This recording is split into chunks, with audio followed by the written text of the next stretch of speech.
Assalamualaikum warahmatullahi wabarakatuh. Alhamdulillahilladzi arsala rasulahu bil huda wa dinil haqq liyudhhirahu 'ala dini kullihi wa kafa billahi syahida. Asyhadu an la ilaha illallah wahdahu la syarika lah wa asyhadu anna Muhammadan abduhu wa rasuluh sallallahu alaihi wasallam la nabiyya ba'dah.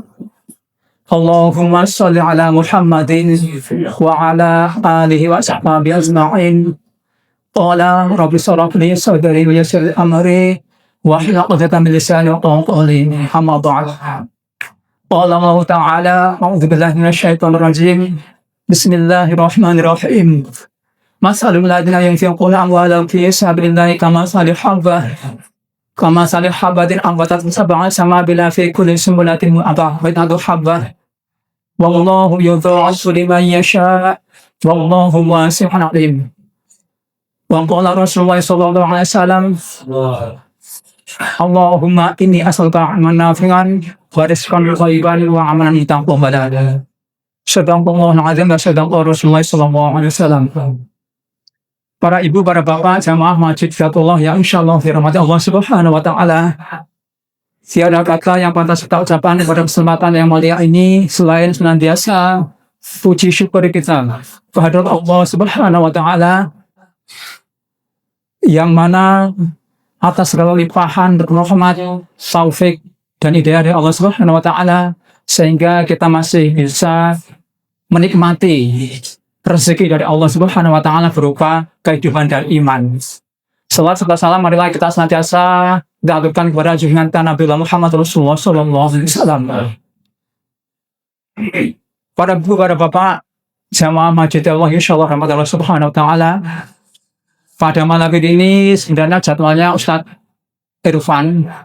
Beliau ada uzur, jadi saya suruh menggantikan sementara. Mungkin nanti kalau beliaunya longgar pada waktu yang datang supaya bisa untuk mengisi kajian kita.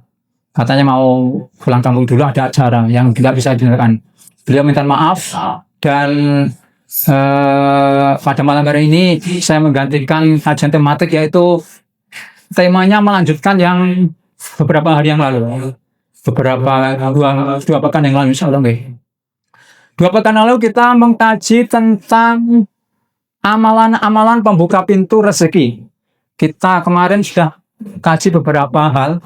Nanti insya Allah ada 7 ya. Kemarin ada 7 hal amalan-amalan pembuka pintu rezeki itu. Sebenarnya banyak, saya sampaikan 7 aja sesuai yang saya cari di letternote nanti yang ada. Kemarin yang sudah kita pelajari yang pertama yaitu beristighfar, mohon ampun kepada Allah. Ini sudah kita pelajari. Kemudian yang kedua menjalin silaturahim. Ini juga sudah kita pelajari ayat-ayat Al-Quran beserta hadis-hadis yang ada. Kemudian yang ketiga banyak bersedekah. Ini juga sudah kita pelajari. Selanjutnya kita ke amalan yang keempat. Amalan pembuka pintu rezeki yang keempat yaitu bertakwa kepada Allah. Seringkali atau tiap Jumat itu kan imam mesti mengatakan ittaqullah haqqa tuqatih wa la tamutunna illa wa antum muslimun. Bertakwa kepada Allah. Nah, siap khotib ini. Kemudian yang kelima menunaikan ibadah haji dan umrah. Yang keenam memperbanyak berdoa meminta rezeki kepada Allah. Kemudian yang ketujuh senantiasa bersyukur. Jadi 1, 2, 3 sudah kita lanjutkan 4, 5, 6, 7. Karena kemarin itu 3 itu sudah set bunyi, alarmnya bunyi. Sekarang lanjutkan. Semoga cukup, Bu. Insyaallah. Bapak sekalian yang insyaallah dirahmati Allah Subhanahu wa taala, yang keempat yaitu bertakwa kepada Allah Subhanahu wa taala. Ya ayyuhalladzina amanu taqullaha haqqa tuqatih wa la tamutunna illa wa antum muslimun. Itu ayatnya yang sering dibaca imam. Perintahnya ittaqullah, fi'ilnya fi'il amr, bertakwa kepada Allah. Itu Allah. Bertakwalah kepada Allah. Ya, takwa itu apa sih? Ya, kalau secara artinya ya melaksanakan perintah Allah dan menjauhi larangannya itu ya. Saya ambilkan salah satu dalilnya itu surat At-Tolak ayat 2 sampai dengan 3. Sudah. Wa may yattaqilla yaj'al lahu makhraja wa yarzuqhu min haitsu la yahtasib. Wa may yatawakkal 'ala Allah fa huwa hasbuh. Ini ayatnya sudah masyhur ya, terkenal ini. Dan insyaallah banyak manfaat. Wa may yattaqilla, dan siapa saja yang bertakwa kepada Allah, sapa wonge sing gelem takwa menang Allah, takut kepada Allah, melaksanakan perintah Allah, yaj'al lahu makhraja, maka Allah itu, dia Allah akan mengadakan baginya makhraja, jalan keluar. Jadi nek Allah itu gelem bertakwa kepada Allah, memenuhi panggilan Allah, memenuhi kewajiban kepada Allah, maka Allah itu akan mengadakan bagi kita yang bertakwa itu, domainnya kembali kepada yang bertakwa, makhraja, jalan keluar. Jadi nek ada kesempitan, insyaallah Allah akan membuka jalan keluar. Wa may yarzuqhu, dan Allah itu akan memberikan rezeki min haitsu la yahtasib, dari arah yang tidak disangka-sangka. Mbah iku kan gawene cek lemburan Mas Heri biasanya. Tak sering tak delok saiki Mas Heri cek lembur, dalane gak nggur Mas Heri lembur. Alhamdulillah rezeki Mas Heri. Ya. Tidak disangka-sangka, wah jerodane kayak lemburan. Waduh ya. Pak kasihan goyang-goyang iki. Kemudian yang tawakal, barang siapa yang bertawakal, berserah diri kepada Allah, berusaha dan bertawakal pada Allah, bahwa hasbuh, milik saya Allah, maka Allah itu akan mencukupkan keperluannya. Nah, ini kita yakin nih, ini perkara hati, sekali lagi perkara hati. Jadi yang pertama, perintah Allah Subhanahu wa Ta'ala dalam ayat ini, pertama bertawakal kepada Allah. Jadi saya Allah akan mencarikan jalan keluar dan memberi rezeki yang tidak disangka-sangka. Kemudian bertawakal kepada Allah, Allah akan mencukupkan. Nah, sekali lagi ini adalah keyakinan dalam hati berupa iman. Ibu bapak sekalian yang insyaallah dirahmati Allah Subhanahu wa Ta'ala. Kemudian lanjutannya, ini saya ambilkan dari hadis qudsi. Hadis qudsi itu adalah hadis yang itu dari Allah Subhanahu wa Ta'ala, tapi yang menyampaikan Rasulullah. Dari isinya dari Allah, yang menyampaikan Rasulullah. Dari hadis ada 3 enggak? Hadis qudsi, hadis mauquf, marfu. Hadis qudsi dari Allah. Kalau marfu itu dari Rasulullah SAW dan penyampaian juga Rasulullah. Kalau mauquf itu dari para sahabat. Jadi ini hadis qudsi. Dalam hadis qudsi Allah Subhanahu wa Ta'ala berfirman dalam hadisnya, "Wa ma taqarraba ilayya 'abdi bi syai'in ahabbu ilayya mimma aftarabtu 'alaihi. Wa ma yazalu 'abdi yataqarrabu ilayya bin nafafil hatta ahibahu." Wa ma taqarraba, dan tiadalah seorang hamba itu taqarrub ila abadi, taqarrub mendekatkan diri ila abadi hamba. Jadi tidaklah seorang hamba itu mendekatkan diri, taqarrub itu mendekatkan diri. Jadi nata apa? Taqarrub apa? Mendekatkan diri. Asal dari loriba, torbun, karet, mendekatkan diri. Ilahi, kepadaku. Nah, doanya kembali kepada Allah. Abdi, seorang hamba. Tidaklah seorang hamba itu mendekatkan diri padaku, Allah. Bisyai'in ahabu ilayya mimma taradtu alaihi, dengan amalan yang wajib. Ahabu syai'in taradtu, asal dari wajib. Yang aku cintai. Wa ma yazalu abadi, dan hambaku senantiasa mendekatkan diri, yang taqarrabu, mendekatkan diri, ilayya binawafil hatta abahu, mendekatkan diri padaku, ilayya, ilahi, mendekatkan diri pada kamu, binawafil, dengan amal hatta abahu, dengan amalan sunnah hingga aku mencintainya. Jadi ini maknanya begini. Ada riwayat Al-Bukhari dalam Majmu' Al-Mutawwa. Seseorang hamba itu dikatakan mendekatkan diri kepada Allah, selain dia mengerjakan kewajiban juga mengerjakan hal-hal sunnah gitu loh.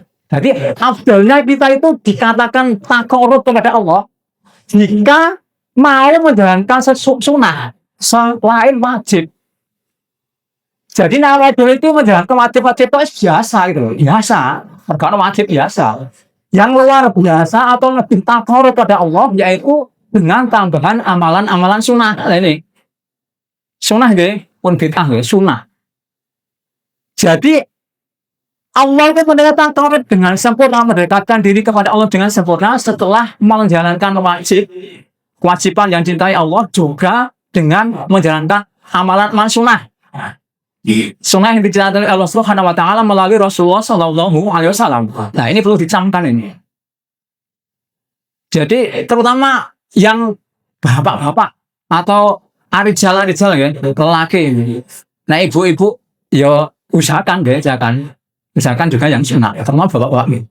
Wajib dan sunnah harus kita kerjakan. Sehingga takarub kita sejati takarub kepada Allah itu Allah mencintai dengan sepenuhnya. Jangan wajib dong, sunnah juga dikerjakan. Wis baik, sholat sunnah, amalan sunnah lain. Puasa, sholat, terutama sholat ya, terutama rawatib ya, sholat malam. Ibu bapak yang insyaallah dirahmati Allah Subhanahu wa taala. Kemudian amalan yang kelima yaitu menunaikan ibadah haji dan umroh. Nah, alhamdulillah bagi yang sudah mengerjakan haji atau umroh, semoga haji atau umroh kita menjadi haji dan umroh yang mabrur. Karena apa? Haji yang mabrur itu adalah pahalanya surga. Tidak ada pahala lain selain surga. An Abdullah bin Mas'ud radhiyallahu anhu qala Rasulullah sallallahu alaihi wasallam, dari sahabat Abdul Mas'ud. Tabi'u bainal haji wal umrati fa innahuma yang fiyanu al-faqara wa dhunuba kama yang fil kiru khobatal hadithi wa dhahaba wal fiddah. Niki insyaallah materinya sampun closer nih dia. Dua pekan yang lalu. Materinya saya share sekali, cuma isinya sudah lengkap itu. Kemarin pembahasan belum selesai. Jadi bisa dibuka kembali yang mungkin belum hilang. 2 pekan yang lalu insyaallah. Walaysa lil hajjatil mab'uratin sawabun ilal jannah. Tabi'u, ikutkanlah. Nah, ini fi'ilnya juga fi'il amr, perintah kan perintah. Tabi'in berarti pengikut. Ittiba berarti mengikuti. Ittiba Rasul. Mengikuti Rasul. Tabi'u ini jamak. Ikutlah kalian semua itu, ikutkanlah al-hajja wal umrah. Umrah dengan haji. Nah, ini kalau kita melaksanakan haji tamatuk dan haji qiron itu kita mengerjakan. Indonesia itu hajinya dia apa? Tamatuk. Uang Indonesia itu hajinya tamatuk. Makkah dulu atau Madinah umrah dulu, leren. Tamat artinya apa sih? Seneng-seneng. Makanya kalau haji Indonesia ini semuanya belonjo. Seneng sebenarnya jenenge tuh seneng tamatuk, seneng belonjo ya. Dan syaratnya adalah umroh dulu baru haji dan menyembelih hadiyu, hewan sembelihan itu hadiyu. Qiron juga gitu. Kalau qiron itu niat umroh dan haji bersamaan, niatnya bersama. Ada lagi satu haji ifrad. Kalau haji ifrad haji satu saja, itu berat. Haji saja tapi berat karena ikhramnya itu waktu lama nggak boleh lepas, itu paling berat. Tapi tidak pakai hadiyu, bedanya itu. Jadi ikutlah umrah dengan haji itu waktu haji qiron dan haji tamattu. Fa innahuma, karena keduanya yaitu umrah dan haji itu yang fiyanil faqara wa dhunuba dapat menghapus kemiskinan dan dosa. Ini garis besarnya di sini. Umrah dan haji itu dapat menghapus kemiskinan dan dosa. Jadi kalau kok gareng mireng deh, nek wong mari mbuh haji miskin itu belum mendengar saya. Jadi kebanyakan dari teman-teman yang pulang haji itu setelah haji itu justru rezekinya bertambah. Karena apa? Yakin gitu loh. Yakin dengan hadirnya Rasulullah SAW ini. Ya, menghapus kemiskinan dan dosa. Seperti apa? Kama yang fil kiru khobasa, seperti api yang memberisakan Khobasa itu karat. Al-hadid, hadid itu besi. Wal zahabi, emas. Wal fiddah dan perak. Jadi nek wesi kewaratan itu biasa nih dibong, nah ditutup ini kan resik. Nah, hadis Rasulullah seperti itu. Jadi Rasulullah itu memang ilmunya sudah ya memang wahyu dari Allah Subhanahu Wa Taala ya. Mesti nek dibuang, nek kewaratan dibuang, ditutup mesti karatnya hilang. Seperti itu, hilang karatnya. Jadi dosanya akan hilang seperti itu. Walaisa selain itu lil hajjatil mabrurah. Haji yang mabrur itu sawabun ilal jannah, tidak memiliki balasan. Jadi haji mabrur tidak memiliki balasan apa? Ilal jannah, kecuali surga.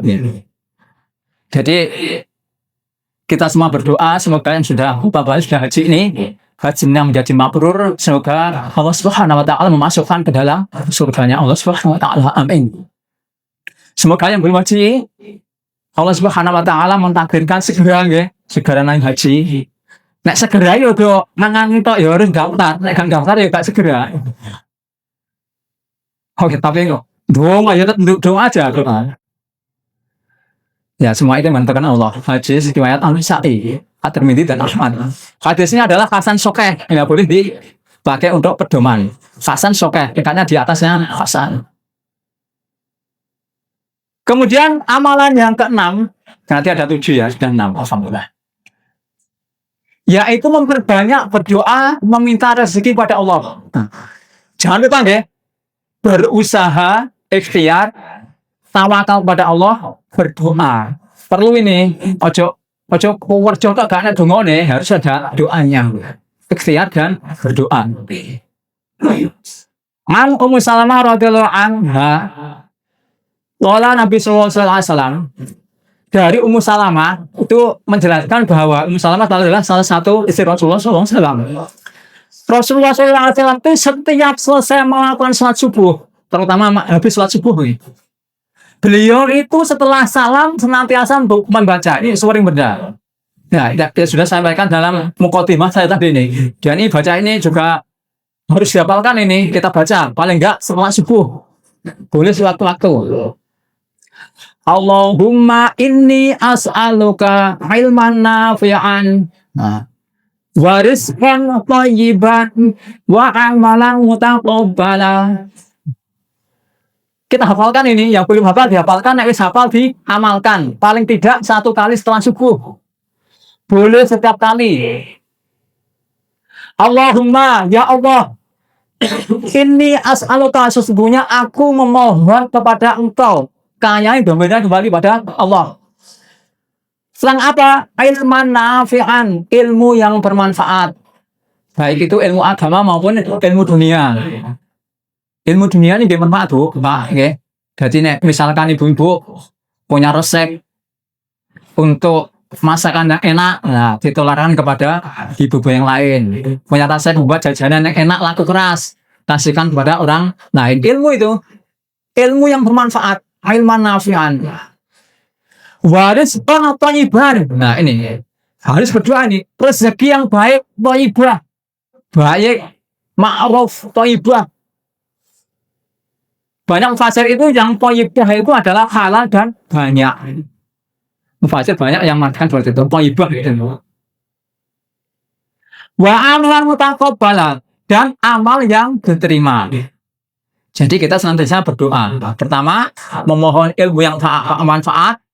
Kemudian kita tularkan kepada orang lain, kita amalkan. Sehingga ilmu itu menjadi amal jariah kita. Ya. Amal jariah kita.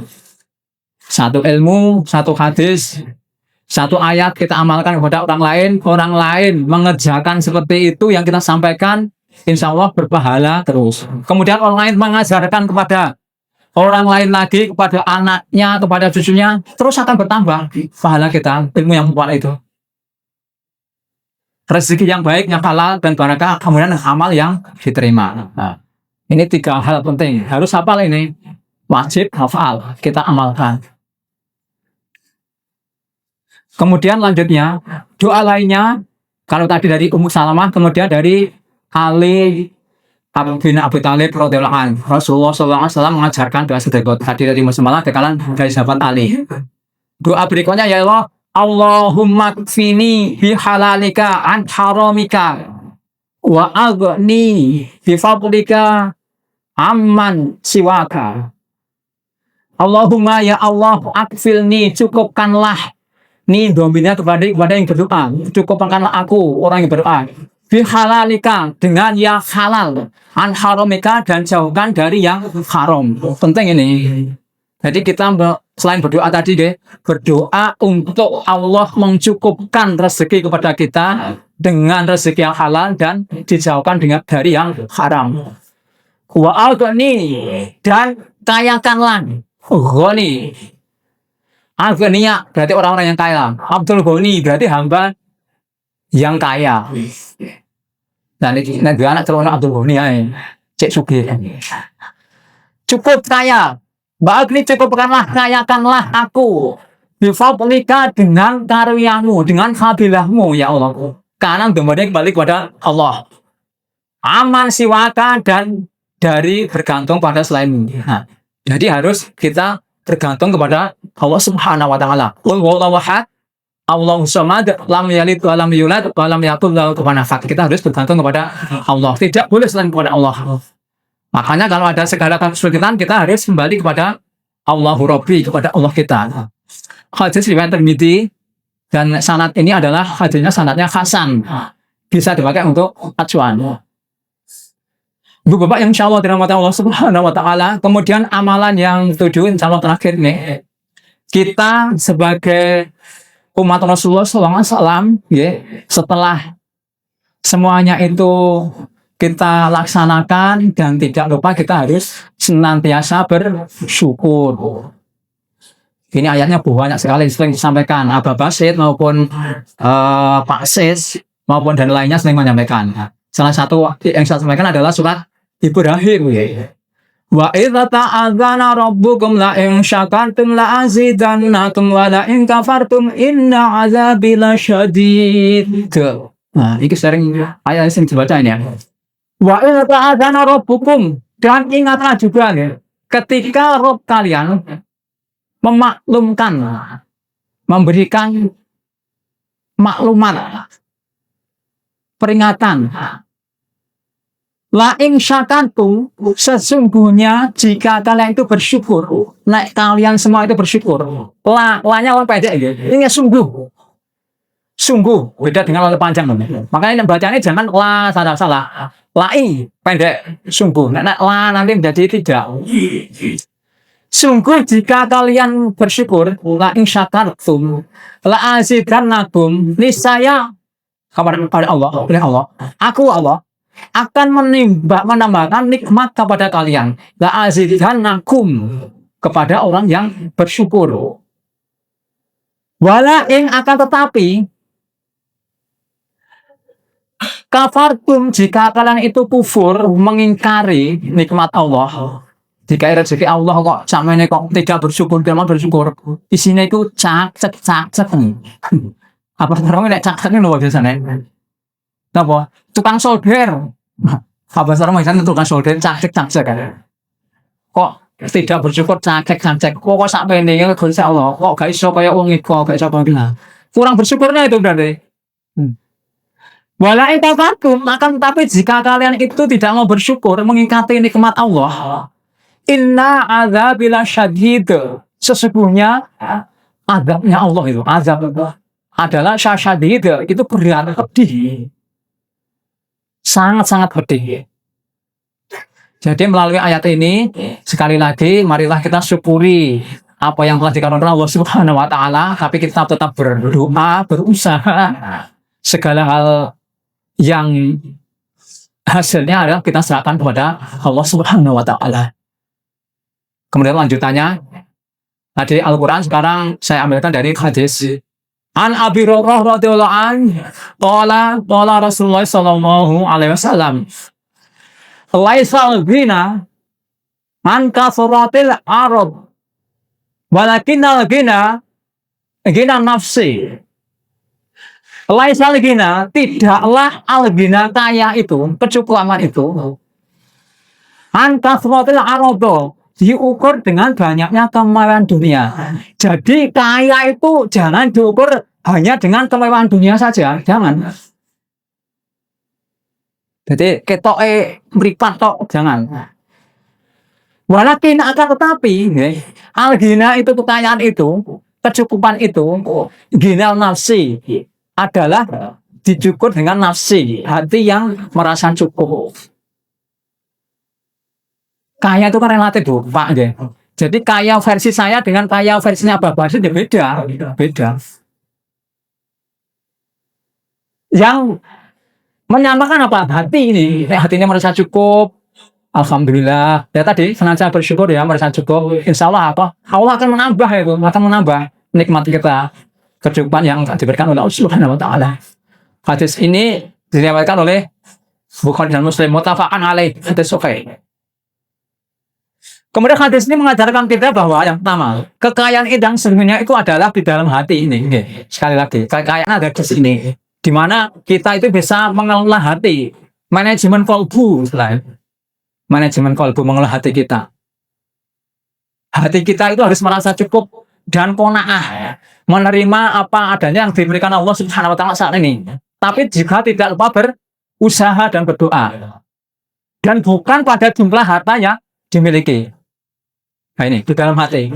Oleh sebab itu marilah kita perbanyak bersyukur dan hiasilah hati kita dengan sifat qanaah, merasa cukup dan senantiasa bersyukur.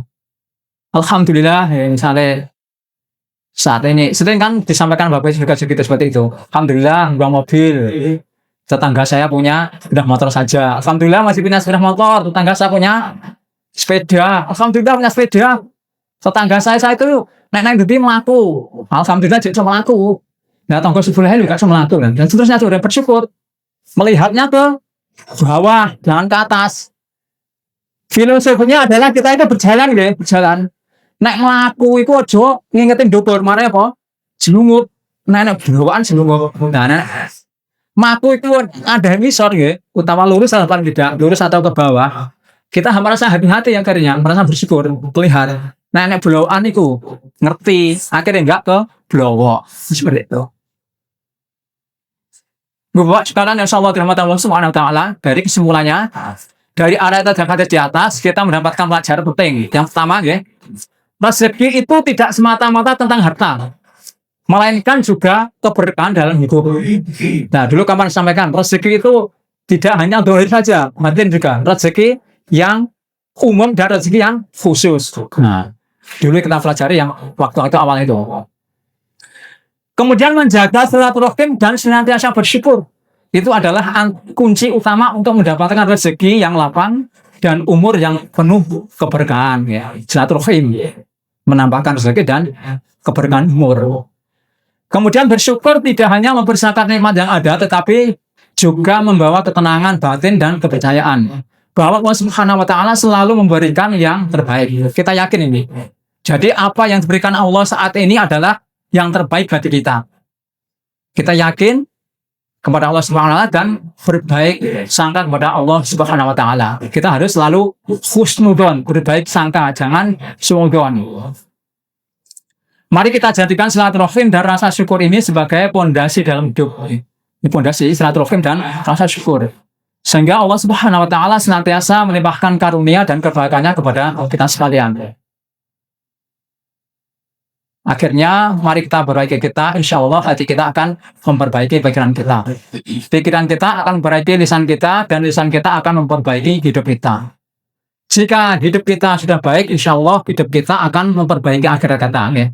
Jadi hati kita dulu. Setelah hati baik, kepikiran, pikiran juga akan baik. Setelah pikiran baik, nanti ke lisan kita. Lisan kita yang kita ucapkan juga baik, tutur katanya juga enak. Oga nyarakne wong, oga ndengani wong. Setelah lisan kita itu baik, tutur kata baik, hidup kita insya Allah juga hidup baik. Kemudian setelah hidup kita baik, insya Allah akhirat kita juga akan baik. Mari kita saling memaafkan, saling mendoakan dengan kebaikan dan takwa. Semoga Allah Subhanahu Wa Taala menjadikan akhir hidup kita menjadi husnul khotimah. Nah, ini sengaja saya agak panjangkan karena dua periode ini mungkin dulu yang ikut dan ingat nanti dapat hadiah. Ya, ada hadiahnya ini. Tapi sebelum hadiah ada pertanyaan. Nah, nek nyemak mulai awal sampai akhir insya Allah bisa. Pertanyaan mudah. Nah, ini kebetulan saya ada rezeki, nanti insya Allah ada rezeki ini, insya Allah. Tapi mau disangguni piro tuh ya sih? Oh, 150, disangguni 150. Untuk 3 orang deh. Nah, 3 orang. Yang bisa menjawab nanti angkat tangan dulu. 150 berarti 50 ding. Alhamdulillah rezeki, ya saya bersihkan rezekinya ini. Pertanyaan pertama. Nek dulu nyemak insya Allah hari ini jika nyemak insya Allah bisa. Enggak mudah, enggak cepat. Mudah saja. Pertanyaan yang pertama untuk ibu-ibu dulu. Tak habis, saya tonton. Pun siap, Bu? Pun siap? Oh, karena jawab nih. Iki anggotan terkait deh. Ya. Jam deh. Pertanyaan pertama. Nah, disik melok atau yang bisa itu dibaca jawab nang. Apakah definisi dari rezeki itu sesuai dengan kajian kita? Ngaceng. Bisa tuh ya. Yang di masuk gula. Nah, kita lagi apa berarti? Nah, lebih sportif ini. Aku tak tahu berapa. Sumpah, sportif. Bisa. Udah makanya sampai berapa nih? Apakah terima sedikit itu? Ya, yang terakhir. Kelihatan. Artinya harus segala kasnya pemberian siapa mengapa ya. Yang kedua, ya, lu mau coba gitu. Terus kalau mau, ya tahu. Yang lama. Masih kok? Ah, masih kok.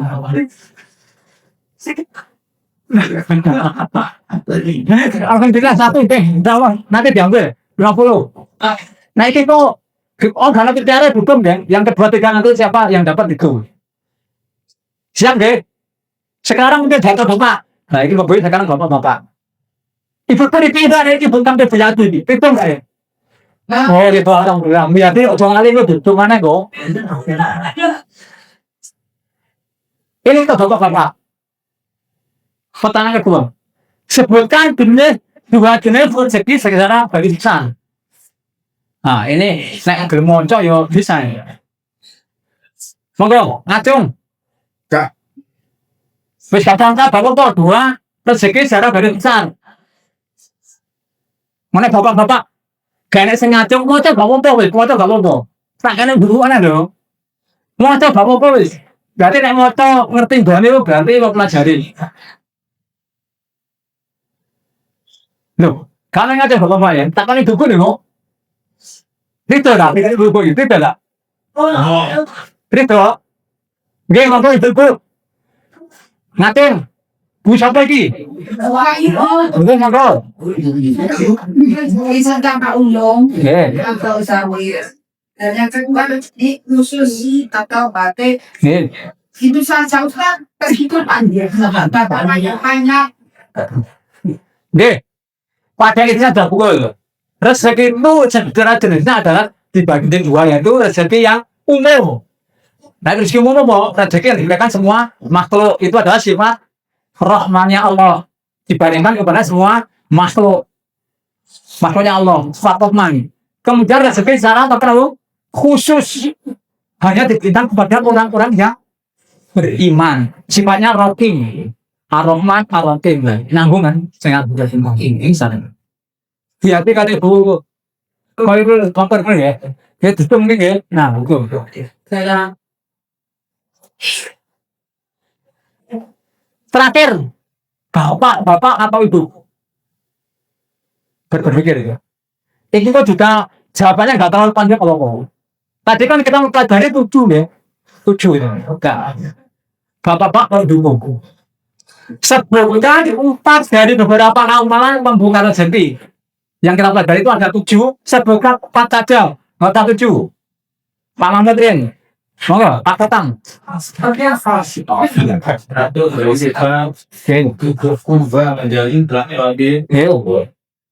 Ini dia banyak sesuka Iya. empat tentang Taiwan pada awal sebenarnya. Empat dari jadi empat urut. Wah, alhamdulillah urut deh. Kak acara urut. Apa? Makasih. Maka maju aja, Ivan. Tunggu salah di jalur buku nih. Maka. Ini. Titip kasihkan Bu Yati ya. Ini kasihkan Bu Yati atau Pak Koirul. Ini untuk Bapak sampean. Sekan, pecah wale.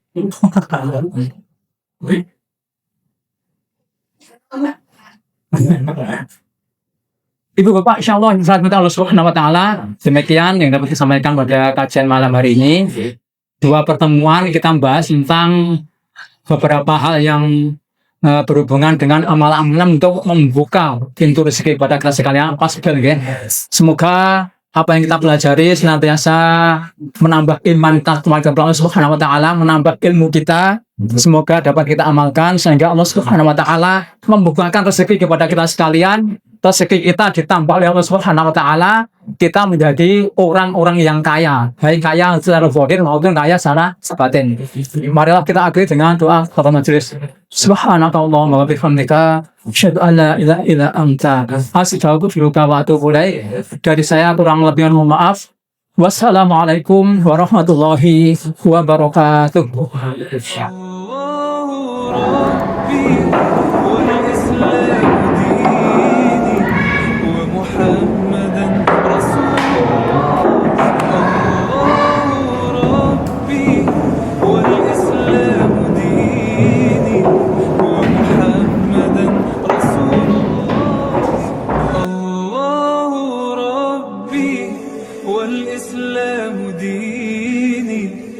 محمدا رسول الله الله ربي والإسلام ديني